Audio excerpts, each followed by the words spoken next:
So maybe, Ivan, do you want to repeat the question? No. I heard your answer, but well, I understand that when we're speaking about Africa, the people, they haven't enough sources to protect themselves. Even when we're speaking about something huge and geographical, about nature, it's so hard. But when we are talking about governmental institution, do they do something in order to prevent or to protect, or they simply haven't enough sources to protect their people, even when we're talking about government? Yeah, I mean, there are many ways. For example, something that is quite clear. I remember I was there in Zambia, and it was rainy season, and it started raining, and it started like pouring water, pouring, and then like more clouds came, more rain, and we were with the car, no? So you can imagine how much water goes into the roads when you're with the car, no? It's this situation where the wheel looks like you are entering into a lake or into the sea, no? So, and yeah, and at some point, you know, I started recording, and then I was seeing like these big puddles. So even in many occasions, the cars cannot go through, some big trucks can go through. So that's in terms of infrastructure. Also, see, very similar situation in India, like 5 years ago when I was there. What is the moral of this story? So Zambia had a project last 2-3 years, if I'm not mistaken, with the Indian government to develop more bridges. And a part of the bridges was like a renovation of the whole road infrastructure. So first of all, you're reducing the traffic and the traffic jams, which it already has a direct impact into the quality of the people. And second, in every main road, they build this, probably you know the word in English, I don't get it now, is, you know, these holes on the side of the road. Yeah? The canals, yes. Yeah, the canals. So they are huge canals, and obviously this is governmentally paid, probably with some connection with India. The thing here is like, some years ago, these canals were way lower. Like they weren't so wide and so deep. And nowadays, that's the advantage. Like these canals allow most of the water to fall into the sides, so the traffic can remain more or less normal. But just so you know, like how tricky this can become in Africa, when it really rains in Zambia during the rainy season, there is this main bus station, and that's a mess, because even during the days it can get really messy because there are like 2 main exits. But when it's raining, I would really recommend you to be there just to experience the feeling, because I remember this moment where it was just a chaos, you know, like people couldn't move because of the water, the buses couldn't move because of the water, and then the shops are open, and many occasions also the shops are having problems with the water. So this is something, for example, if I were from the government of Zambia, I could direct some of the infrastructure budget into fixing the bus stop, because it is the main communication for so many people. Every day is already, it gets complicated in rush hour, but when it's raining, it just blocks. It just blocks, and it can block for hours. So this is affecting clearly the quality of the people. So yeah. Wow, interesting. It's really interesting. Well, okay, and can we believe that it's this effect of humanity? Can we believe that it's all affected by carbon dioxide, and carbon dioxide produced by humanity? And can we believe in it in such way? And can we stop it as for now? So if I can join on this one, I think there is no doubt, but the little doubt that it is basically created or manufactured. And however, you know, assuming that, okay, we don't know if climate change is human-made or not, there are so many other extremely obvious ecological situations that cannot be other than human beings. Like, for example, plastic production. Plastic production is 100% human beings. I haven't seen a rat doing a plastic bottle or drinking from a bottle. Same with the exploitation of resources, like or with the consumption of meat or animals, or the deforestation. You know, if people want to argue if it's human made or not, I don't think it's a debate I would join, because there are so many obvious things that are totally undeniable our cause. So that's my take. Yes, I agree. Good point. Yeah, Alicia, what about your point about carbon dioxide, and can we stop it as for right now? Yes, well, stop it. That would be wonderful, but we can definitely try, right? It's a nice dream, but we can all work towards it. I think that we've seen pictures in China where you can barely see people because the smoke it's so it's blurry. You cannot even see the sun in some places, some regions of China. Not all of them, but they're Some doing a district, much yes. better. Yes, they're incorporating some kind of like an air vacuum inside the cities that turn all these carbon monoxide into fresh air again. So they're like huge, massive vacuum cleaners of the air, so to speak. And they have helped out. I've seen them on YouTube and I was like, wow, it's really working.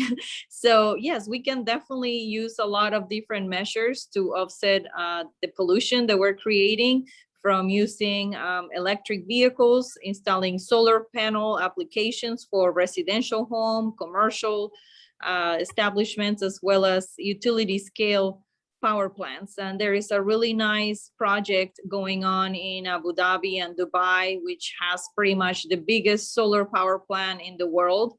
And they're trying to power Europe pretty soon, actually. The leading country back in the days, probably like 10 years ago, was Germany.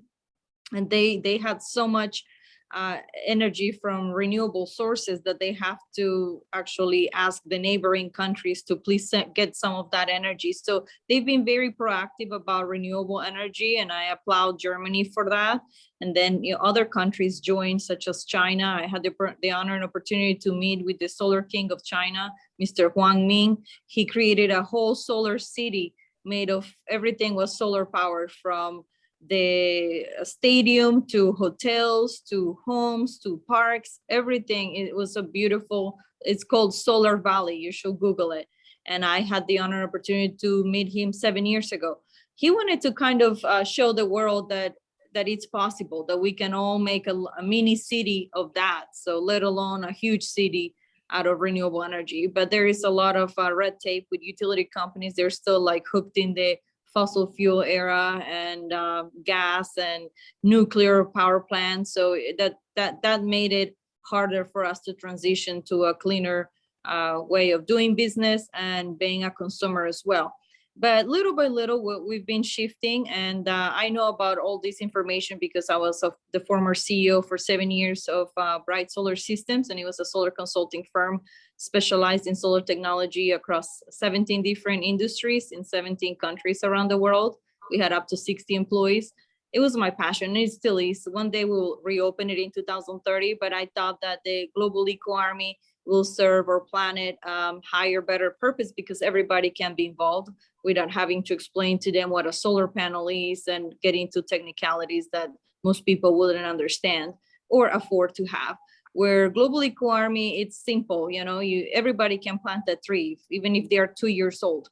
I was 5 years old when I planted my first tree. So, with that on my resume, I thought, everybody else can join me and do the same from a very young age. And I reached out to my high school in Colombia, Gimnasio del Norte, and they helped me with some beautiful, wonderful kids that came to the aid on Angel Day and planted some of the trees and flowers for us. So they are also helping offset all these carbon dioxide that we're putting out there with our factories and cars driving every day. Every little help, it's huge help, because one person kind deed multiplied by 7 billion, it's a lot, right? Imagine 7 billion trees planted by one person in each country. So I never underestimate the power of a nice group of people that want to make a change. Well, thank you, and that's why we should grow up in which of us such eco consciousness. And I suppose that it's really good and great. And if we haven't it, our planet will be destroyed in a few years. And in 10 years, we will see quite huge and damage result of such kind of a damage. But really, we can influence and we can push our planet in a proper way as for right now. But we should cope. That's why we are here. That's why we are discussed, and that's why we are communicate.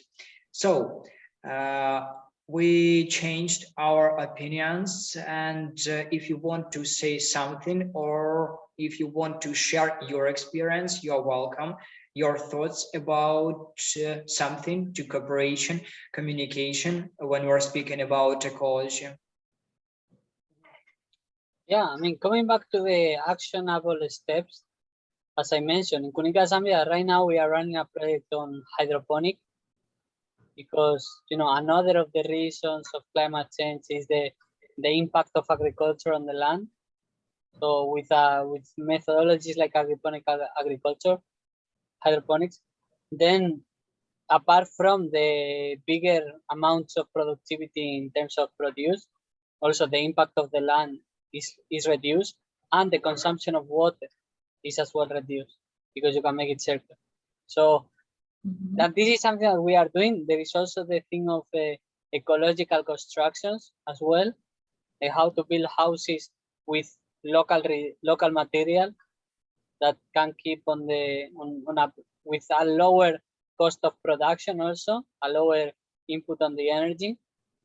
And yeah, these are approaches that many occasions it's just a mind shift, no, a little bit. It's a switch on how we approach situations. Because I would also love to start powering all the Kunika operations on electric, you know, from the solar panel to heating the water to transportation. But yeah, as it was mentioned, it's more expensive, and this is where the the advantage of African countries in this case is this leapfrogging on innovation. So the technology is developed in another country, and then we can in Africa it's possible to apply directly by skipping this process of innovation. So looking forward to reach the moment where solar energy is affordable, and to apply it, yeah, very much. But the other projects are extremely cheap, extremely affordable to run. So even in the US, even in Ukraine, you could have a homemade hydroponic system to feed yourself. So then you could reduce also the amount of produce that the supermarket has to transport or the supermarket has to produce, no? And this is again the individual, you know, taking responsibility of their own ecological footprint and trying to reduce it. And also the impact for the company, no, like they better adapt to the circumstances. Otherwise, people will start relying more on independent, on independent practices to maintain themselves. Make sense? Super. Very good. Yeah, thank you.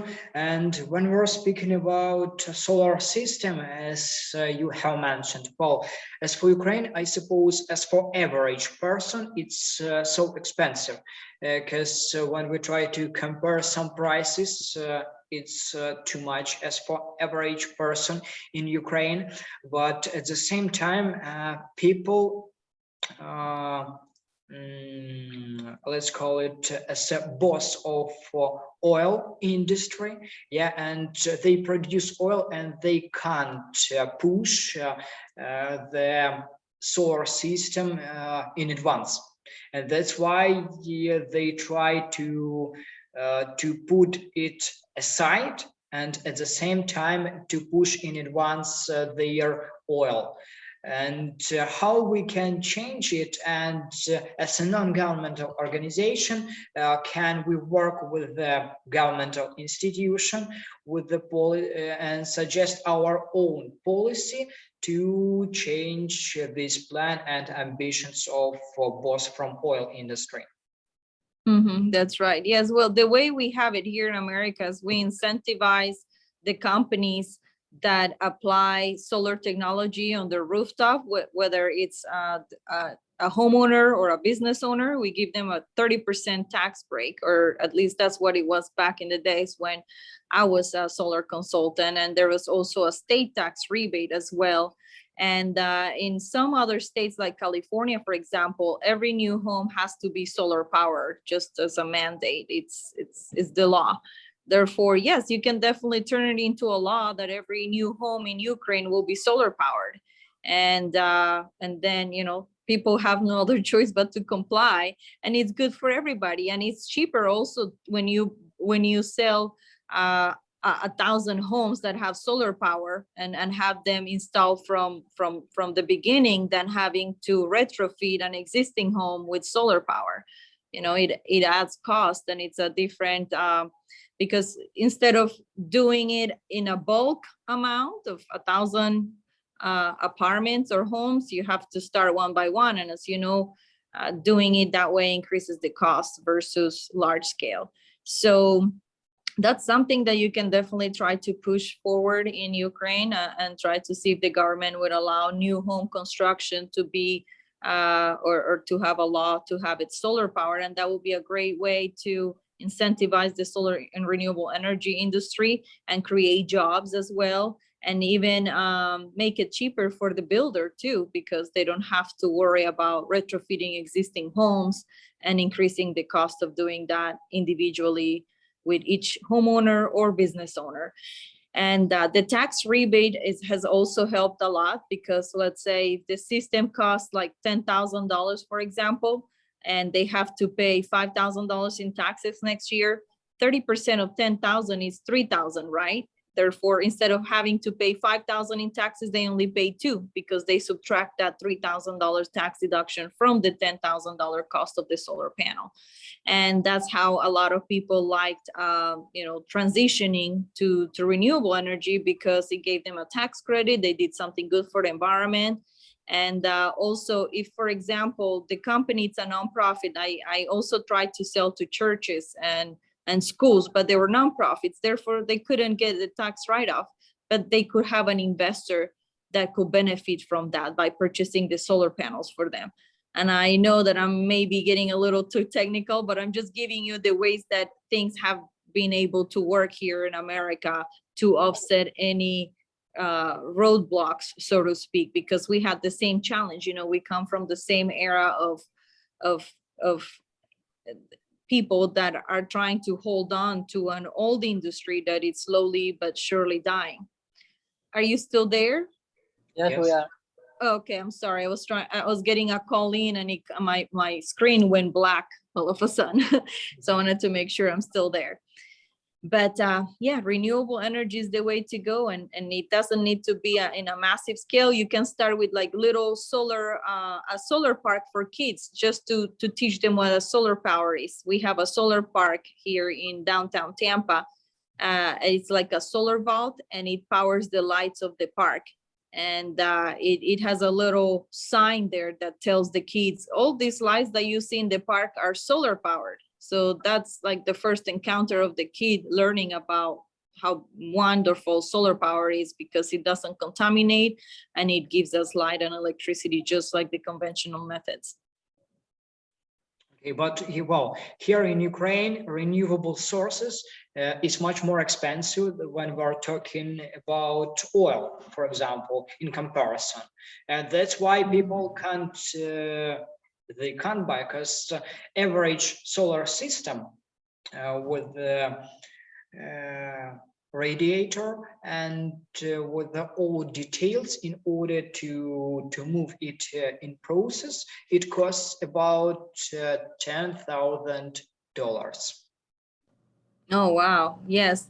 Well, you having the nonprofit, maybe you can tell people you want to raise money to build a solar park for kids. And that, you know, that will make people acquainted as well as kids with the technology. And the more they see how that works, and it doesn't, like a little system of $5,000, for example, that will power like a couple lights in the park, that will kind of get the message across of what it can be done. I think that will be enough topic of conversation for one people to tell the other. And then, you know, the next thing you know, you have many investors in Ukraine trying to do solar power projects. And by having more people trying to do the same thing, the cost gets reduced. It's just a matter of having people love solar power. You know, the more people understand it, the more people will try to invest in it. And it doesn't have to be in a large scale. It can be small, you know, maybe a home for homeless can have a solar power roof on top of that, you know, or a home for like orphan kids too. The solar power can be applied to their home where they live, and that will help them save electricity in the long run. Yeah, there is a little bigger cost up front, but eventually that will be offset, and all the money that they will not have to pay in electricity costs, they can pay in school books and food and entertainment and clothing and things like that. Maybe you can package it that way and just raise funds to buy the solar panel, to save electricity, to invest in other better things for the children. Yeah, I see that as an idea. Yeah, the more people understand it, the more can implement it in our average life. Yeah, and including investors. Okay, thank you. I've got your points. Carlito, do you want to add something about solar system or solar panels, or about renewable sources? I could mention something on Spain, you know. So short story, my niece, she's thinking about my cousin. My cousin, she's thinking she has a house, and then she's thinking about putting solar panels on the roof. The problem here is like, yeah, but the laws are tricky on Spain, because somehow you need to. I don't remember exactly what's happening, but let's say like the government is not making it very easy to go off grid. It makes sense. And also the amount of power that you produce, also there could be a possibility of sending back to the network so other people can benefit from it. But I think that there is also like you have to pay to send the power to the network or something like this. So I'm not sure, but in the case of Spain, there is this solar tax, which is not facilitated. Or at least maybe they changed it because they changed the government. But yeah, like few years ago also, it was a clear example of how the government sometimes is not supporting this movement forward. Which I don't know in the US if this is national or is estatal. It's both. It used to be statewide too, on top of federal, but right now I think we're only left with federal for the last sources that I've heard of. That's nice. Yeah, but definitely, you know, in a country, you know, in African countries, most of the time there is a wide amount of sun, at least on the dry season in Zambia, because during the rainy season there are many clouds. But yeah, especially in the desert, of Morocco, Sahara, Nigeria, sorry, Nigeria, Algeria. So yeah, on these countries it could be quite suitable actually. Yeah. Very good. Yeah, thank you. Thank you. Okay, our dear guests, as for this time, we will finish our discussion. Thank you, really great hour. Thank you for this discussion, and I want 1 minute more and ask Bogdan to make some screenshots of our screen of our conversation. Okay. Yes. Oh, okay, I'll try. Wait a second, please.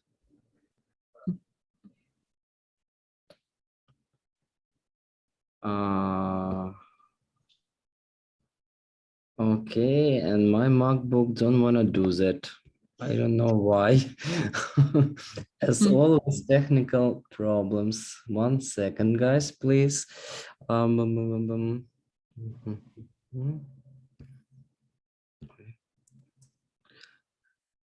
Oh, Ivan, I can't do that. Sorry. You It's not working on my laptop. Yeah. you can't, Yes. unfortunately. Unfortunately. I can try to do one now with my phone. Let's see, but Okay, You let's. want to make a screenshot? Oh. Yeah, of course. Yes. Yeah, okay, thank you.